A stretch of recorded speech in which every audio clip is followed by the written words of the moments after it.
My name is Sarah, and I thought I had the perfect marriage. For 12 years, I believed my husband Mark was everything a woman could want, loving, successful, and devoted to our children. But on one rainy Tuesday evening, a single phone call shattered everything I thought I knew about the man sleeping next to me every night. This is the story of how my perfect life became my perfect nightmare, and how I got the ultimate revenge. Let me paint you a picture of what I thought my life was. My husband Mark and I lived in a beautiful suburban home with our two children, Emma, who was 9 at the time, and Jake, who was 7. Mark was a successful architect with his own firm, and I ran an online boutique that I'd built from scratch. From the outside, we were the perfect family. Mark was the kind of husband that made other women jealous. Every Friday without fail, he'd come home with fresh flowers, always my favorite white roses. He never missed a single one of Emma's dance recitals or Jake's soccer games. Even after 12 years of marriage, he still kissed me goodbye every morning like we were newlyweds. I remember thinking how lucky I was. My friends would constantly tell me, "Sarah, you hit the jackpot with Mark," and I believed them. I really did. Mark was romantic in all the little ways that mattered. He'd leave sweet notes in my coffee mug. He remembered every anniversary, every birthday, every special moment. When I was sick, he'd bring me soup and rub my back. When I was stressed about my business, he'd listen for hours and give me the best advice. Our social media was a highlight reel of happiness, family vacations, date nights, cozy evenings at home. Friends would comment things like relationship goals and, "You two are perfect together." I was so proud to be Mrs. Mark Williams. I'd introduce myself that way at social events, beaming with pride. This man had chosen me, loved me, built a life with me. I felt like the luckiest woman in the world. But looking back now, I realize I was living in a carefully constructed fantasy.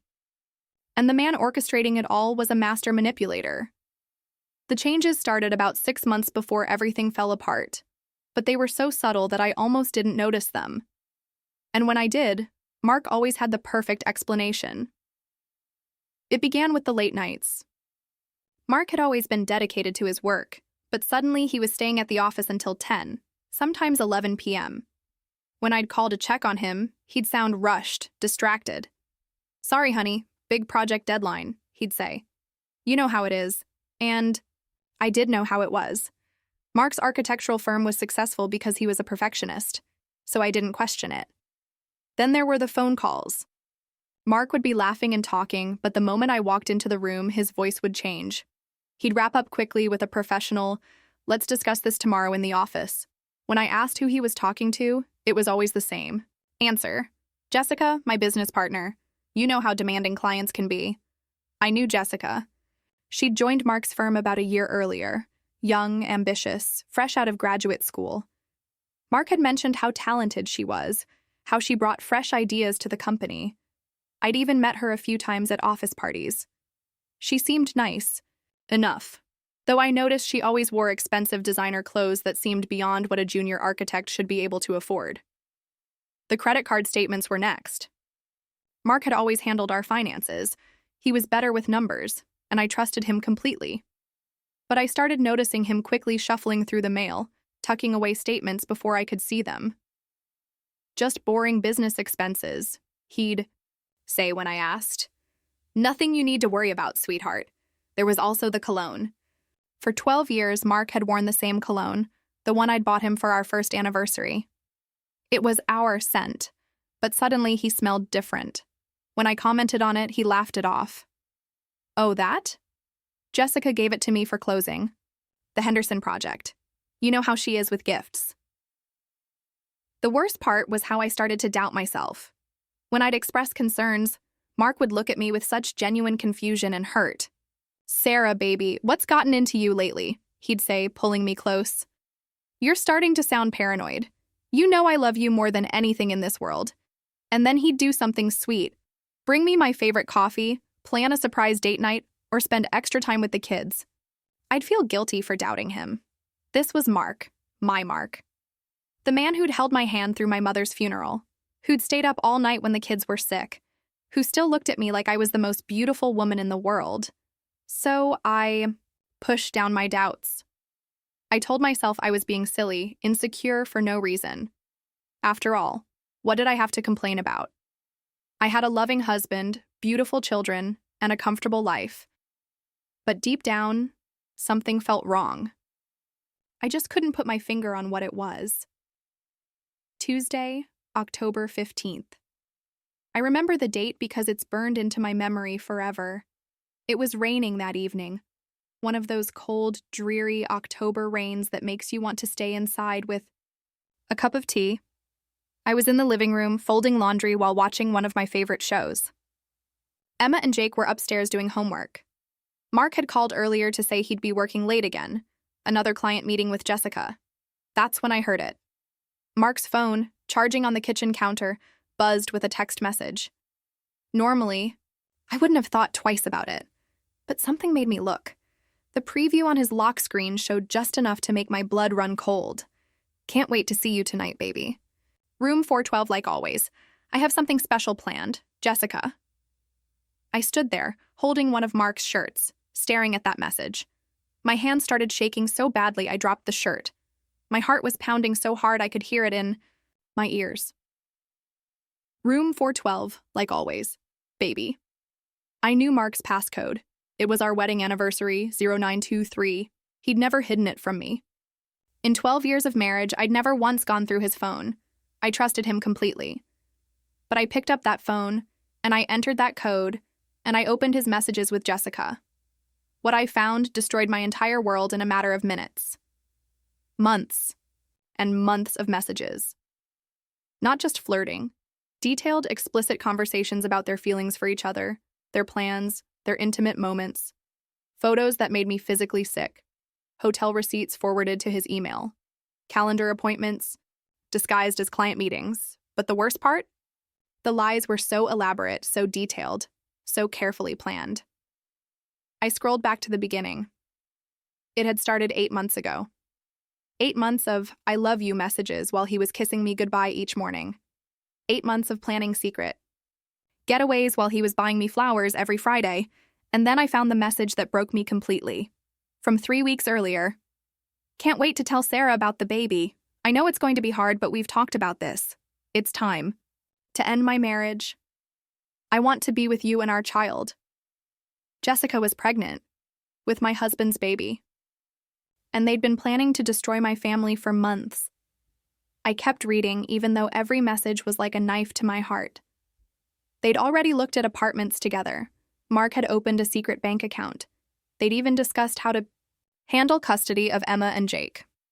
The man who'd held me while I cried about my infertility struggles 3 years ago had gotten another woman pregnant. The man who'd promised me just last month that we were soulmates had been planning to leave me for almost a year. Every kiss, every I love you, every romantic gesture had been a lie while he built a new life with someone else. I sat on my kitchen floor, surrounded by the laundry I'd been folding, and cried harder than I'd ever cried in my life. I don't know how long I sat there crying, but eventually, something inside me shifted from heartbreak to fury. I wasn't going to be the victim in this story. If Mark wanted to destroy our family, he was going to pay for it. I took screenshots of everything. Every message, every photo, every receipt. I forwarded them all to my personal email and saved them in multiple places. Then I put his phone back exactly where I'd found it and continued folding laundry like nothing had happened. The next few hours were the longest of my life. I had to act normal when the kids came downstairs for dinner. I had to smile and help Jake with his math homework. I had to tuck Emma in and read her a bedtime story, all while my heart was breaking into a million pieces. But I was also planning. Called my friend Lisa, who'd gone through a messy divorce 2 years earlier. Without going into details, I asked for her lawyer's number. Then I researched everything I could about divorce law in our state, asset protection, and custody rights. I wasn't going to confront Mark and give him a chance to spin this or manipulate me. I'd seen how good he was at lying. Instead, I was going to be smart about this. The next morning, I acted completely normal.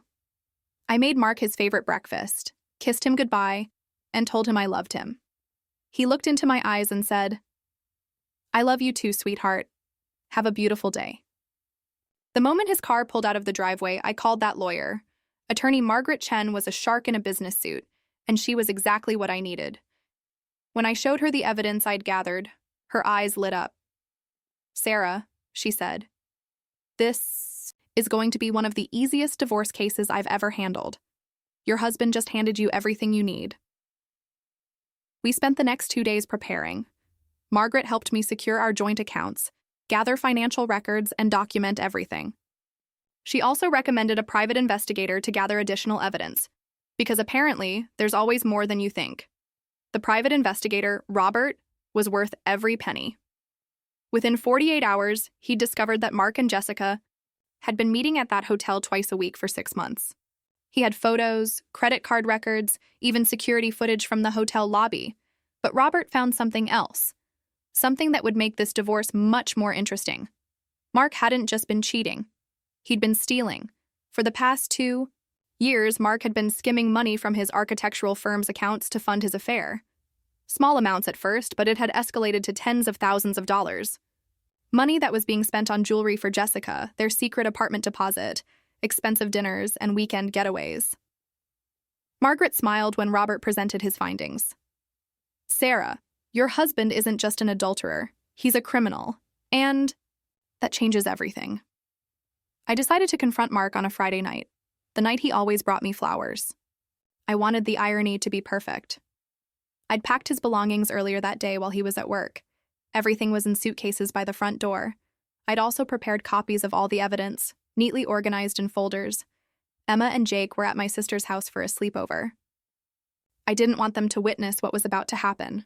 Mark walked through our front door at 6:30 p.m., white roses in hand, just like every Friday for 12 years. "Hi, honey, I'm home," he called out cheerfully. "I'm in the living room," I replied. He walked in with that same loving smile he'd given me every day of our marriage. The smile I now knew was a complete lie. "Beautiful flowers for my beautiful wife," he said, leaning down to kiss me. I didn't move away.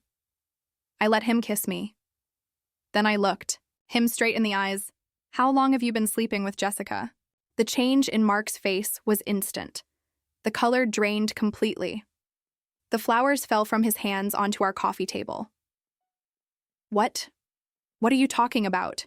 he stammered. I picked up the first folder and handed it to him. "Room 412, like always. Remember?" Mark opened the folder and saw the screenshots of his messages. His hand started shaking just like mine had 3 days earlier. "Sarah, I can explain." 8 months, I interrupted. 8 months of lying to my face. 8 months of kissing me goodbye while you planned to destroy our family. 8 months of playing the perfect husband while you got another woman pregnant. Tears started then. Mark's tears, not mine. I was done crying. "Please, Sarah, you don't understand. It just happened. I never meant for it to go this far. I love you. I've always loved you. Jessica means nothing to me." I handed him the second folder, the one with their apartment lease and the ultrasound photo he'd saved in his favorites. "Really? Because according to these messages, you've been planning to leave me for months. You've already signed a lease together. You've talked about baby names." Mark dropped to his knees, literally begging. I was confused. I was having a midlife crisis. It meant nothing. "I'll end it right now, I swear. We can work through this." But I wasn't done. I handed him the third folder, the financial records Robert had uncovered. "And what about the money you stole from your own company to pay? For your affair? Was that meaningless too?" Mark's face went from pleading to panicked. He knew he was caught. "I was going to pay it back," he whispered. "With what money? The money you were planning to hide from me in the divorce?" I stood up and walked to the front door where his suitcases were waiting. "Get out, Mark. Your lawyer will be hearing from mine on Monday. And Mark?" He looked up at me from where he was still kneeling on our living room floor. "Don't ever come back to this house unless it's to pick up Emma and Jake for your supervised visits. If you're lucky enough to get any." The next 18 months were the darkest period of my life. Mark didn't go quietly. Instead, he fought me on everything: the house, custody, even my business assets. His strategy was to paint me as an unstable, paranoid wife who'd driven him away with my jealousy and controlling behavior. He claimed I'd hacked his phone illegally, violated his privacy, and was trying to destroy his reputation out of spite. Some people believed him. Mark was charming, well respected in our community. He'd been the perfect husband and father in public for 12 years. It was easier for some people to believe that I'd lost my mind than to accept that Mark was capable of such deception. I lost friends. People I'd considered close friends suddenly became distant. At Emma's school events, some of the other parents would whisper when they saw me. I heard rumors that I'd been having an affair, that I'd forced Mark out over nothing, that I was bitter and vindictive. The worst part was watching my children suffer. Emma, who was 10 by then, was angry and confused. She blamed me for Daddy moving out. She didn't understand why our family had fallen apart, and Mark was careful to play the victim when he was with the kids. Mommy made Daddy leave, Emma told me one night through tears. Daddy says you won't let him come home. Jake, only 8, cried himself to sleep most nights, asking when Daddy was coming back. He kept his favorite picture of Mark by his bed and would kiss it goodnight. My business suffered too. I was so emotionally drained and distracted by legal battles that I couldn't focus on work. Orders were delayed, customer service suffered, and my income dropped by more than half just when I needed money most for legal fees. I had to sell our beautiful house, the home where I'd raised my children, where I'd thought we were happy. Mark fought me on the sale price, claiming I was being vindictive by not accepting his lowball offers. We moved into a small 2-bedroom apartment across town. Emma had to switch schools. Jake had to leave his soccer team. Everything familiar and stable in their lives was gone. And in their eyes, it was all my fault. The legal fees were crushing me. Margaret was worth every penny, but divorce lawyers aren't cheap, especially when your ex-husband is determined to make everything as difficult as possible. Meanwhile, Mark was playing house with Jessica and their new baby boy. He'd post photos on social media of their perfect little family, their beautiful apartment, their romantic date nights. The same romantic gestures he'd once reserved for me were now being lavished on her. Some nights, I'd lie awake wondering if I'd made a mistake. Maybe I should have tried to work it out. Maybe I should have accepted his apologies and tried to rebuild our marriage. Maybe I'd destroyed my children's lives over something that could have been forgiven. But then I'd remember the messages, the planning, the baby, the stolen money. This wasn't a moment of weakness or a midlife crisis. This was a calculated betrayal that had been going on for months. Still, there were moments when I felt like I was drowning. Everything changed with a phone call on a Wednesday morning in March. I was having coffee in my tiny apartment kitchen, trying to summon the energy to deal with another day of my shattered life, when an unknown number called. "Is this Sarah Williams?" A woman's voice asked. "Yes, who is this?" "My name is Rachel Martinez. I work at your ex-husband's architectural firm. I think there are some things you should know." Rachel, it turned out, was the firm's new financial manager. She'd been hired to modernize their accounting systems and had noticed some irregularities in the books. When she started digging deeper, she found evidence of systematic embezzlement going back almost 3 years, but Rachel wasn't just calling to report Mark's crimes. She had her own story to tell. "Sarah, I don't know how to tell you this, but Mark has been telling people at the PAM office that you were the one having an affair. He's been playing the victim, saying you became paranoid and abusive, that you destroyed the marriage over your own guilty conscience." My blood started boiling. Even after everything, Mark was still lying, still manipulating people to make himself look like the victim. "But here's the thing," Rachel continued. "I've been going through 3 years of financial records, and I can prove exactly when Mark started stealing money. It coincides perfectly with when his affair with Jessica began. He's been funding their entire relationship with embezzled funds." Rachel had found evidence that Mark had stolen over $180,000 from his own company. Money that should have gone to employees, contractors, and business expenses had been diverted to pay for hotel rooms, jewelry, the security deposit on the apartment he shared with Jessica, and even Jessica's maternity clothes and baby furniture. "I've already contacted the police and the FBI," Rachel said, "but I thought you should know before this becomes public. Your divorce case is about to get very interesting." She was right. Within a week, Mark was arrested at his office in front of all his colleagues. The local newspaper ran the story with the headline, "Prominent Architect Arrested for Embezzlement and Fraud."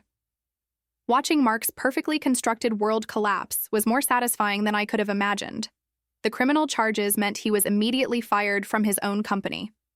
His business partners bought out his share for a fraction of what it was worth to distance themselves from the scandal. His professional license was suspended pending the criminal trial. The FBI froze all his accounts, including the ones he'd been using to support Jessica and their baby. The expensive apartment they shared was in Mark's name, and without his income, they couldn't afford the rent. Jessica, faced with a broke, unemployed, criminally charged boyfriend and a crying baby, suddenly wasn't so interested in their great love story anymore.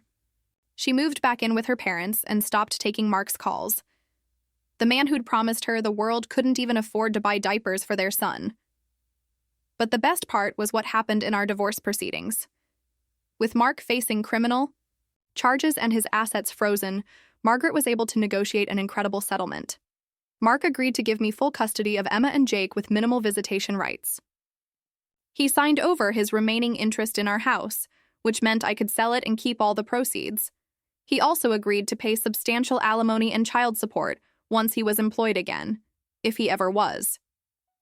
Most importantly, the truth came out. Everyone who'd whispered about me, everyone who'd believed Mark's lies about being the victim, now knew exactly what kind of man he really was. The same people who'd pitied him for having such a crazy, jealous wife were now apologizing to me for doubting my story. Emma and Jake finally understood why I'd made Daddy leave. When they learned about the affair, the lies, and the stealing, they were old enough to realize that I'd been protecting them, not hurting them.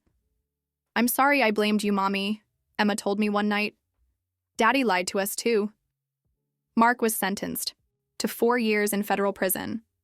He lost everything: his career, his reputation, his family, his freedom. The woman he'd destroyed his marriage for wanted nothing to do with him.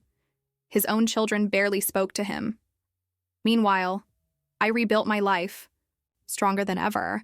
With the settlement money, I was able to expand my business and move into a beautiful new house, bigger and better than the one I'd shared with Mark. Emma and Jake thrived in their new schools and made new friends. Most importantly, I learned that I was stronger than I'd ever imagined. I'd survived the worst betrayal possible and came out victorious. Today, my business is more successful than ever.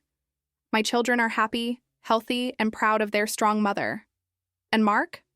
Well, let's just say federal prison doesn't have conjugal visits. I never did find out what happened to Jessica and the baby after she left him.